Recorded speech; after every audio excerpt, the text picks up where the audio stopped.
Imagine these mountains millennia ago, submerged by floods, and in this beautiful, biblical landscape named in the Old Testament, the shape of a ship. Scientists just explored the Noah's Ark formation in Turkey, and the results are genuinely hard to explain. They came in with ground-penetrating radar, 3D imaging, and chemical soil kits, all expecting one thing.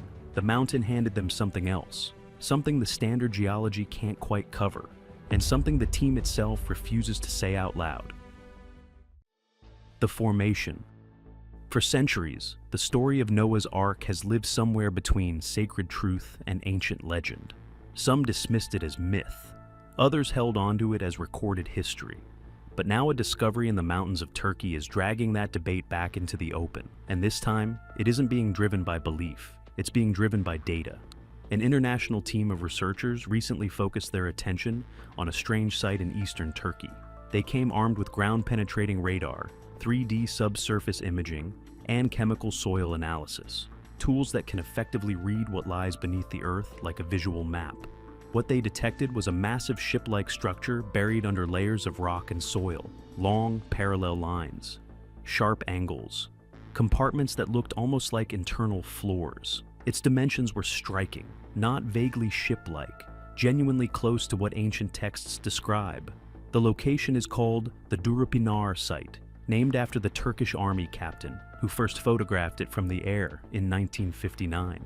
It sits on the slopes of Mount Tenderek, a rugged, volcanic, remote stretch of land near the more famous Mount Ararat. The book of Genesis says, Noah's Ark came to rest in the mountains of Ararat, and this formation sits in exactly that region. From above, the shape is unmistakable, a smooth, elongated oval, more than 500 feet long, almost suspiciously precise, like the outline of a colossal ship that had somehow sunk into the earth and hardened over thousands of years. Locals had been pointing at it for generations, insisting the shape had always been there, long before anyone outside the region took notice. Old farmers in nearby villages would gesture toward it as casually as you'd point at a familiar hill, mention it was common knowledge, and then go right back to whatever they were doing. But for most of the modern world, it remained just another curiosity, a story to imagine, not something to actually investigate, something that belonged in old religious paintings, not on a satellite map. That mindset finally began to shift when a team of modern researchers decided to take those long-standing rumors seriously. Instead of dismissing them as folklore, they treated them as clues worth following. What the scans showed. When the research team finally arrived at the Durupinar site, they didn't come with picks and shovels like the explorers of the past. They came with instruments that could see straight through the ground, and this wasn't even the first time scientists had visited this site. Earlier investigations had come and gone without clear answers, but now the technology had finally caught up to the mystery. When the team first pointed their equipment at the formation, they expected the usual: random rock layers, uneven patterns, the natural chaos that nature tends to produce underground. Because nature, generally speaking, doesn't organize itself in neat ways. But what showed up on their screens was anything but random. They saw long, perfectly straight lines, sharp angles, layered sections that looked almost like floors stacked on top of each other, symmetrical compartment-like divisions. These are not patterns you typically associate with natural geological formations. In fact, nature almost never produces straight lines on this scale unless something very unusual is happening underneath. The more the team studied the readings, the less accidental the formation seemed. The longer they looked at the data, the more it began to look designed. Then came the internal measurements. The dimensions of the buried structure matched, with surprising closeness, the proportions of the Ark recorded thousands of years ago in ancient texts. Not perfectly identical. Nothing in archaeology is ever perfectly identical, but close enough to make even cautious researchers pause and reconsider what they were actually looking at. Then they ran the soil analysis. And this is where things got even stranger. Samples taken from inside the formation were completely different from the soil surrounding it. Higher organic content, traces of material that was once alive. Exactly the kind of chemical signature you'd expect from ancient wood that had decomposed over thousands of years. The mineral content was unusual. Even the plants growing directly above the site looked slightly different from the vegetation just a few feet away. The ground itself was carrying a chemical fingerprint of something enormous that had once been there. Something organic, wooden, and structured, slowly breaking down into the dirt over a span of centuries. And it didn't stop with the soil. Scattered around the area were several massive stone slabs, each one with holes carved cleanly near the top. They looked like anchor stones, stabilizing weights used to keep a large vessel steady against powerful currents and waves. Nobody in the region can name who carved them. Nobody can date them.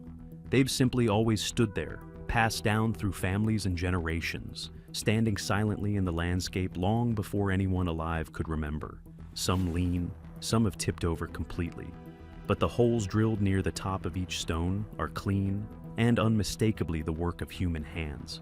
If this is the kind of mystery that pulls you in, the kind where ancient stories suddenly start lining up with modern science, do me a quick favor and hit that subscribe button right now so you don't miss what's coming next. Because this story is only just getting started. What scientists found when they drilled deeper into the formation, that's where things stop adding up entirely. The region has always been full of clues like this. Unusual objects appearing after storms. Pieces of petrified wood discovered high in the mountains where wood has no business being. Strange iron-like traces buried in the soil that don't match the surrounding mineralogy. Over the years, some explorers pulled out long, flat fragments that looked uncomfortably similar to planks. Others reported metallic traces, suggesting that something might have once reinforced the structure from the inside. None of these clues proved anything on their own. They were debated, questioned, and often dismissed. But together, they kept the mystery alive for hundreds of years, and every time a new team showed up, the same stubborn pattern of half-evidence was still waiting for them. Drilling inside. Eventually, even the Turkish government took notice of the site.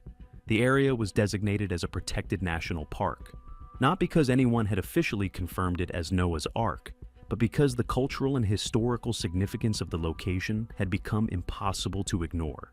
But the most intriguing moment came when modern scientists decided to go deeper, literally deeper. As scanning efforts continued, the team began drilling into key areas of the formation. They lowered specialized cameras designed to fit into narrow underground spaces. At first, the expectation was simple: darkness, dirt, and rock. Maybe a few cavities. Nothing dramatic, just the standard inside of a mountainside. But what those cameras revealed quickly grabbed global attention. Inside the shadowy depths of the formation, there appeared to be a surprising level of order. Repeating structural patterns, sharply defined empty spaces, distinct separations that resembled rooms or compartments. The kind of internal architecture you'd expect inside something built, not something formed by erosion. Nothing had been proven yet. The scientists involved have been deliberately careful in their language, refusing to make bold claims and emphasizing the need for more drilling, more scanning, more independent verification. But here's the part they couldn't dismiss. The formation didn't behave like ordinary rock. The soil didn't match the surrounding terrain. The interior patterns didn't look like natural geology. Something was buried in that mountainside, and the standard explanations weren't quite covering it. The man before the science. The researchers who recently brought global attention back to this site weren't the first to believe Noah's Ark had already been found. Long before satellites, ground radar, and national headlines, one man had already made that exact claim. His name was Ron Wyatt, and his story is one of the most debated in the world of biblical archaeology. By profession, Wyatt wasn't an archaeologist. He wasn't a historian. He wasn't an academic. He was a nurse anesthetist from Tennessee. Yet to his supporters, he became known as God's archaeologist. A man driven by belief, traveling across deserts and mountains and ancient sites for more than 20 years in search of physical evidence for biblical history. Wyatt's journey began with one simple thing: a photograph published in Life magazine. It showed a strange boat-shaped outline resting in the mountains of eastern Turkey. Most people glanced at it and moved on. Ron Wyatt couldn't. The question planted itself in his mind and never left. What if that shape really was the remains of Noah's Ark? That single question turned into a 22-year mission. To his supporters, Wyatt was a real-life adventurer, driven by faith. To skeptics, he was a determined dreamer, chasing ideas that couldn't be proven. Either way, the man did not give up easily. Over the years, he claimed to have discovered nearly 100 biblical artifacts: the Ark of the Covenant, Noah's Ark, Goliath's sword, the original stone tablets of the Ten Commandments, even what he believed to be the dried blood of Jesus. His followers were thrilled. The scientific and archaeological community was not. To some, he was a bold explorer searching for lost history. To others, he was stepping far outside the limits of credible research. But Wyatt kept going. His main focus became the boat-shaped formation in Turkey, the Dura site. Starting in the late 1970s, he made trip after trip from the United States to eastern Turkey, returning again and again like a man chasing something he couldn't afford to miss. He claimed to find petrified wood that matched ancient ship timbers, metal objects shaped like brackets that he believed had once been fasteners, rib-like rock formations that seemed to outline a massive vessel's frame, geometric patterns beneath the surface, and those same massive anchor stones with holes drilled through them. To Wyatt, everything fit. The size matched the biblical description. The landscape supported his theory. The artifacts told a story. But not everyone agreed. Far from it. Many professional archaeologists and geologists strongly rejected his conclusions. They argued the so-called ship shape was nothing more than a natural rock formation, carved over time by erosion, fault lines, and geological pressure. What looked like design, they said, was actually accident. Critics didn't just question Wyatt's conclusions, they questioned his methods. He lacked formal archaeological training. He sometimes leaned on instinct, where scientists demanded measurable evidence. Some accused him of interpreting natural patterns through the lens of biblical expectation. Others felt he was sincere but simply mistaken. A few accused him outright of seeing exactly what he wanted to see and ignoring everything else. His supporters saw it differently. They believed Wyatt was rejected not because his ideas were weak, but because they challenged academic and religious institutions that weren't ready for that kind of discovery. To them, the mainstream wasn't being scientific. The mainstream was protecting itself. Whether bold explorer or controversial figure, Ron Wyatt lit a debate that has never really gone out. The long search. And he wasn't the first to search for the Ark. He wasn't the last either. For thousands of years, the question has lived between belief and legend. According to ancient accounts, a man named Noah built a massive vessel, part lifeboat, part refuge for animals, to survive a catastrophic flood. Whether people treat that story as literal history or symbolic teaching, the same haunting question has always remained. If the Ark existed, where did it end up? Was it buried in mud somewhere? Trapped in ice? Lost forever to the slow erosion of time? Across generations, explorers, scholars, shepherds, and curious dreamers have tried to answer that question. Their efforts created a long, winding trail of near discoveries and unanswered claims stretching from ancient times to today. Even before modern tools existed, early writers were making bold statements. In the 1st century, the Jewish historian Flavius Josephus wrote with full confidence that the remains of the Ark could still be found in Armenia, in the same mountainous region later identified with Mount Ararat. Early Christian writers, medieval scholars, and later Islamic geographers all shared the same belief. The Ark was real, and it was somewhere up in those mountains.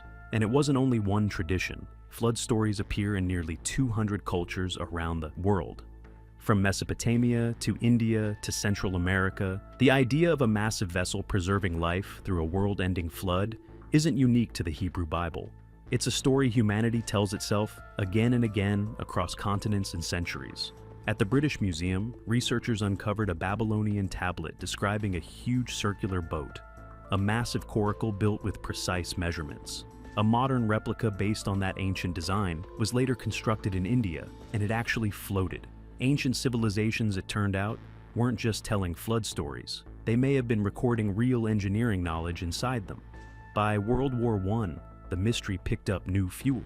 Soldiers and pilots stationed near the region reported seeing large, unusual shapes emerging from melting ice. Some described what looked like the outline of an enormous ship, but the chaos of war and the brutal mountain conditions made real investigation impossible. The reports became scattered clues, never confirmed, never completely dismissed. By the early 1900s, climbers began seriously attempting Ararat's slopes. Some returned with stories of dark, massive shapes trapped beneath ancient ice. In 1876, the explorer James Bryce returned from the region carrying a piece of worked timber. He said he had found it far above the tree line, at an altitude where natural wood simply shouldn't exist. He admitted there might be an ordinary explanation. He just didn't seem eager to find one. Cold War signals. Then came the Cold War, and the search took on a completely new shape. This time, it wasn't explorers on foot, it was satellites in orbit. American intelligence images had reportedly captured a boat-shaped object frozen high on Ararat's slopes. The Ark wasn't just an ancient mystery anymore. It was a possible Cold War secret. Movies, magazines, and religious groups all started speculating about what the satellites had really caught. But when scientists eventually examined the publicly available images, the answer was less dramatic. What looked like a ship was most likely a mix of shadows, rugged terrain, and glacier patterns. From orbit, a mountain ridge with the right shadow can look exactly like a sunken hull, and the human eye fills in the rest. Still, the legend grew. Mount Ararat didn't really need proof, it just needed the possibility. Then, in 1959, during an aerial mapping mission, Turkish Army Captain İlhan Durupinar noticed something unusual on the slopes far south of Ararat's icy peak. A smooth, elongated, symmetrical shape, strikingly similar to the outline of a ship. But unlike earlier sightings, this one wasn't trapped in ice. It was embedded right in the Earth itself. The images were released. They spread fast. People started asking the obvious question. Could this be it? Had the Ark been hiding all along, not at the summit, but on a lower, mud-covered slope miles away? Researchers visited the site in the 1960s. They took measurements. They studied the terrain. Their conclusion was simple. It was a natural geological formation. Layers of mud, lava, and water, they said, had shaped the land into something that only looked like a boat. The site was officially written off as an accident of geology. But the formation refused to stay quiet. New explorers returned in the 1970s and 1980s. Ron Wyatt arrived. The debate exploded. Photos surfaced. Theories spread. Excitement rose. And then experts pushed back with natural explanations. The cycle repeated for decades. Why this time is different. What makes the new wave of research at the Durupinar site different is one simple thing. It isn't based on stories, it's based on data.